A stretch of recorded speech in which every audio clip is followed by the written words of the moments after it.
All right, guys, welcome to, was it week 5? Dang.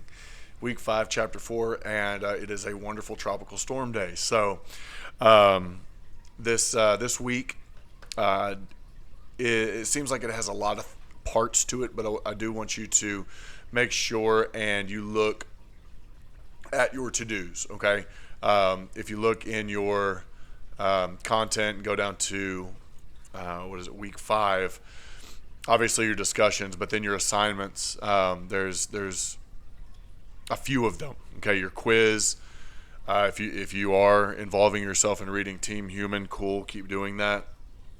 I'm not taking much stock in it myself. Make sure that you're continuing with your field work. The questions continue to arise. I want to see reflections. I want to see logs by the end of the semester. The 16 questions use as a guide. You're not going to see all of those things in every single video. Again, this is new for us, and so we're kind of, I am a little bit more lenient on the outcome.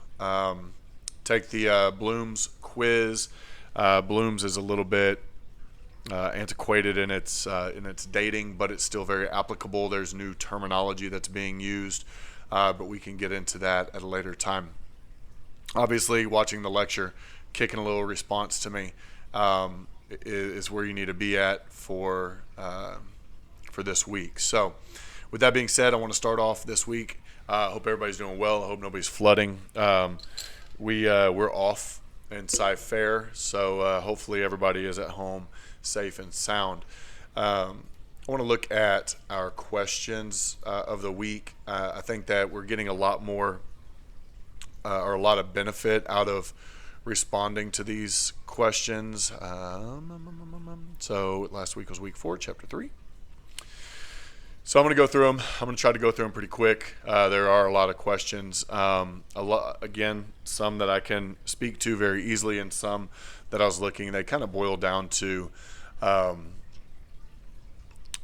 legal issues, and I'm not giving legal advice in any form or fashion. I am giving experience. Okay. So questions from last week: if a student confides in you and you share with the counselor, how are you able to keep that student's trust? It is paramount. It is the number one thing that you must do, because the counselors are trained, they're schooled, they're educated in serious situations with students. And the one thing I can say is, if you don't, and you're worried about keeping that student's trust, something happens to that student, I would hate to be in your shoes. And that's just blatantly honest. Should a teacher take on an intruder defense class? You can. Those types of things are offered. Is it true teachers can't defend themselves from a student of being physically attacked? I've never been physically attacked, but with that being said, I'm 6'5", 250 pounds, so it's a little bit different. I have seen teachers that were scared of students, but I've never, in 14 years, been around that occurring. Technically, though, there's some legality on the books. Again, I'm not going to read the law verbatim, but teachers do have the ability to use force necessary to defend themselves. So, again, subject to legal speak. I'm not giving legal advice. I'm not reading the law. I'm giving you a loose interpretation. So, moving forward, what are ways to maintain a positive attitude when you're having a bad day and not take it out on the students or other staff members? Usually, whatever the problem is, it's not their fault. And so that's owning your own emotions. Owning your own emotions. And, you have a bad day leaving the house in the morning. That's perfectly understandable. If something happens on the way to work, what you have to realize is that you're there for students. They're there for your structure and your positivity and your motivating abilities. So you have to own the emotion, and you literally have to leave it at the door. Same thing when you leave school. You're going to have a bad day. You're going to have a rough day. You're going to have a day that you're blown away by information that you find out about students. Leave it at the door, because you cross the lines between school and home, it turns into a mess. So What if a student vents to you about an abusive situation but asks you not to say anything or something bad will happen to them? Yeah, again, you have to reach out to the counselor. They will not advise you to handle the situation. They will tell you, or they will take over the situation. How can a teacher balance out their work life and personal life? Leave both at the door when you walk in, just like I said. I know teachers that take stuff home to grade over the weekends. Every night they haul stuff in, they haul stuff out, and they're consumed by education, and their personal life and their family life begin to falter, and this increases burnout dramatically. I remember probably, I don't know, 12 years ago, I took some stuff home because I was going to grade, and it sat there, the exact same place I left it, and I went about my personal life and enjoyed my family and all of the above, and then I took the junk back to work, and I figured out how to grade during the day, and that's how it's just a fine balance. But I would not, please, if it works for you, please do, but I personally, I leave both at the door. I don't cross lines. Do you ever get parents who seem annoyed, bothered, or don't care when you call them? Oh, absolutely. Yeah, they want you to deal with it, and that's a whole issue. It's in the chapter 4. What we're going to talk about in a minute. It's accountability lies on you, in parents' eyes and in the state's eyes, and so it is kind of an issue. How do you deal with it? It's a case by case issue. You're going to find anger. Again, I mentioned it before. Let the parent vent. If you feel like you're not getting anywhere, reach out to an administrator to help you in the communication process. You're definitely not alone in that situation. Should it be a necessary endeavor to change school culture if it is needed and administrator is left motivated? Should it be a necessary endeavor to change a school culture if it is much needed? I believe so, but unfortunately in today's day and age, Brooke, you will not have it'll be very difficult for you to, unless you have a very strong leader at the helm. And I have experienced this, and it is something that, honestly, just Mr. Hartman thinking right here. This is me, nobody else. I would do research on schools and look to transfer if that happened to be the situation. I've been shut down personally, attempting to change school culture, be more positive, be more fun, be more active. I guess Brooke replied to that. I do apologize. I was just looking at the main thing. But yeah, I've been shut down before. It's very frustrating. If you're having a bad day, what is the best way to become positive and motivated to continue the day and teach? Literally sit back, take a deep breath, and go, why am I here? Okay? If it helps you count your periods, say, man, it's fourth period. The day seems so long. It's still the morning, but I only have, 2 left. I can do this. Let me put on a happy face. The kids rely on me. And do not go into a venting, griping, bitching session with other teachers, because that negativity facilitates negativity. And once that begins, it never ends, because then those other teachers are going to come to you and go, well, this teacher likes to gripe. I'm going to go gripe with this teacher. I know tons of them. And it is annoying. I seclude myself from those people, and I only focus on positive. Now, it's human nature to sit there and gripe a little bit, without question. But if you're if you're in a negative mentality, make sure that you separate yourself from that. Take a deep breath, relax, and just push through. It's very common. It's a very common thing. How to make students understand the lessons if a teacher is good at a particular subject, but is having a difficult time explaining verbally to the students. That's where you're going to work with your team. Without subject matter, it's really difficult for me to say, because that's a situational thing. But really rely on your team to differentiate instruction, and that will come in practice.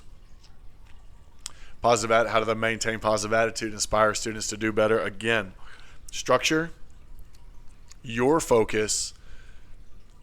Don't bring baggage to school. Leave baggage at school.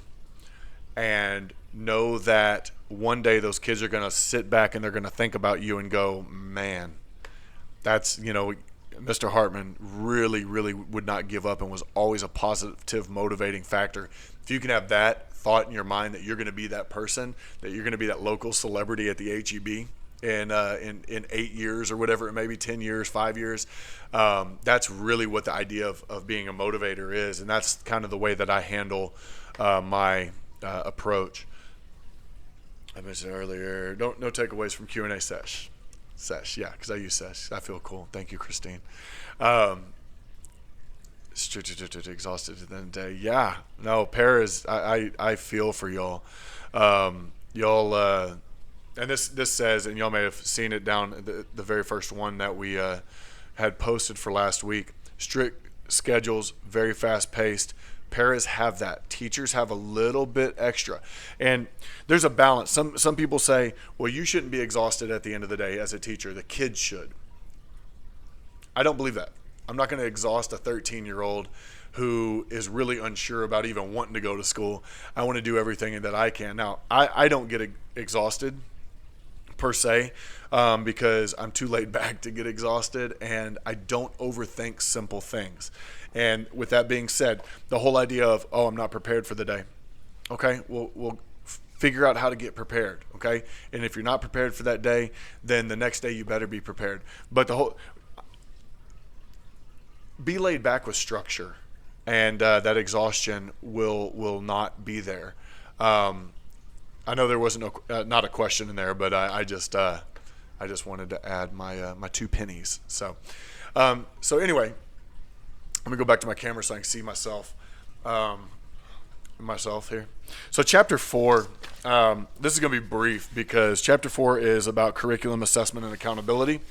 And I'm going to cover a few things with you very, very briefly. I always look at myself and not at y'all in the camera. Is that weird? I'm sorry. That's on me right here. Okay. So big picture is curriculum.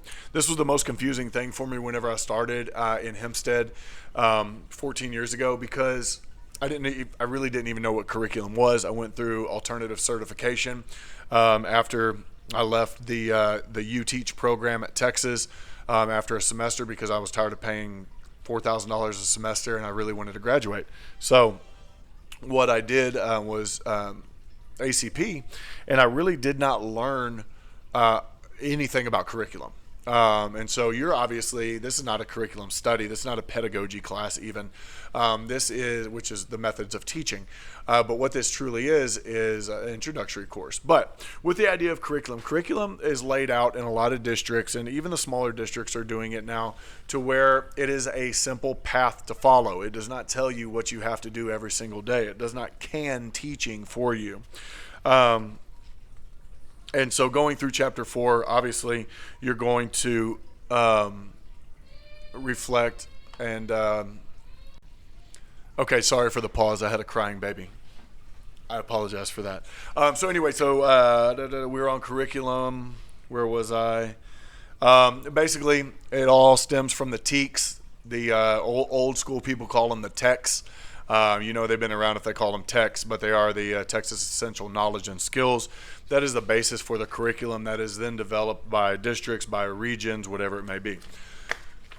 In taking the quizzes and going through these and going through the chapter and looking at the PowerPoint, you'll get a good idea what it's talking about. Again, there was nothing mind-blowing in this chapter that I really necessarily want to address. You're looking at formal curriculum. You're looking at core. What is that? Common Core. We don't do that here in Texas, so don't worry about Common Core. All these different types of curriculum that are mentioned, the informal and the null. Extra. Don't worry about it unless the quiz asks you. Okay. Assessments are something that are huge. Obviously, you need to assess knowledge. We do a lot of pre-assessing of knowledge so that we can then tailor instruction. Again, this is not a course that we really dig deep into that. This is more of just general information. You have your formal assessments, which are summative, at the end, sum it up, it's a test. And then you have formative, which are ongoing assessments that throughout the course.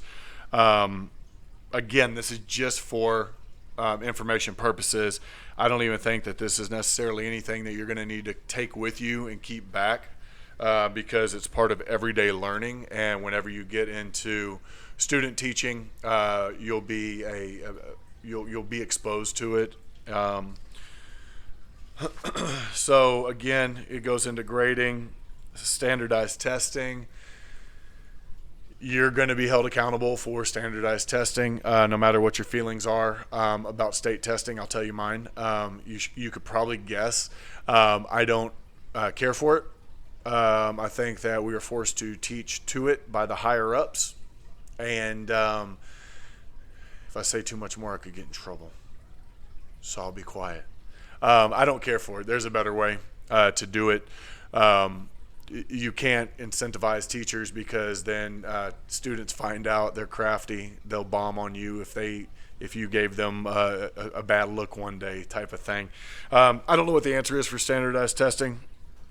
It's as mentioned in the chapter, it is high stakes testing, because you are graded as a campus on a federal level and on a state level, and there's standards that you have to meet, and unfortunately, those are those are the focus of every year.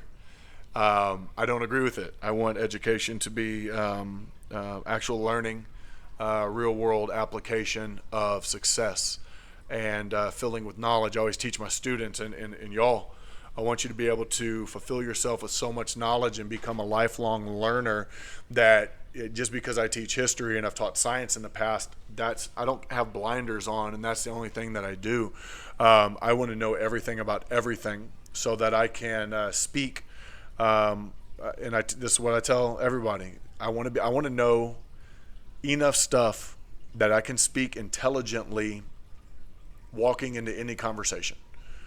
And if you have that mentality, God, how did I even get off on this? If you have that mentality, you're going to be successful at anything. But, it kind of tailed off of our curriculum and assessments here. We'll go into more of that maybe later on this semester. Or if you want to hear more about that type of thing, go ahead and hit that reflection and ask that question to expound on some of the things that I say, because I just I trickle off into nowhere land. So I'm sorry. Accountability, again, it does fall very heavily. Just kind of looking at the big picture of this chapter. Accountability for the students falls directly on you, no matter what you do.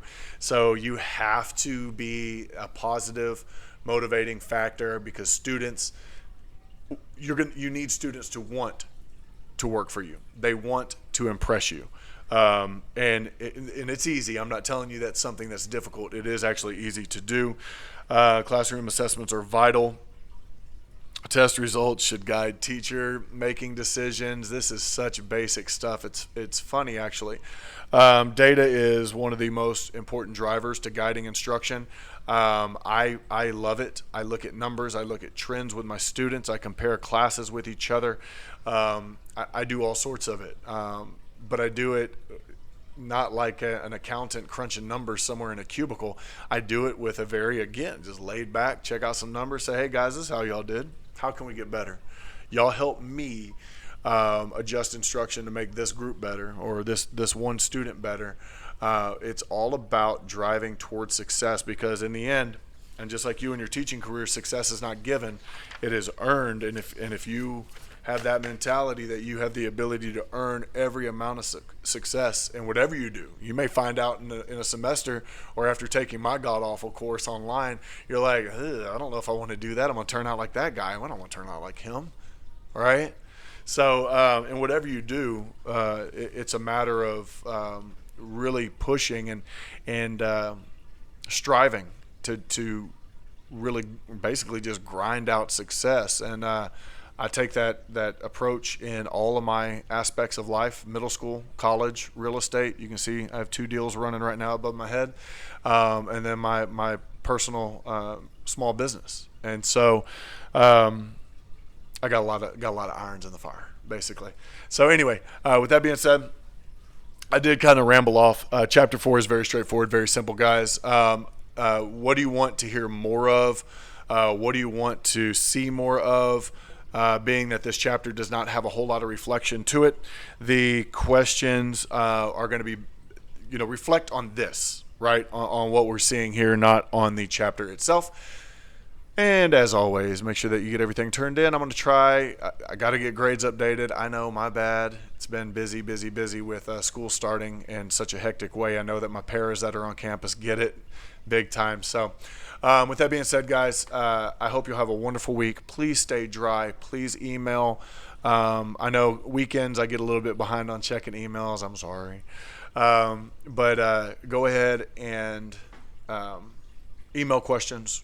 Get your stuff done. Stay focused. Don't get overwhelmed. That's the biggest thing. Don't get overwhelmed. This is easy. Okay? And we'll talk later.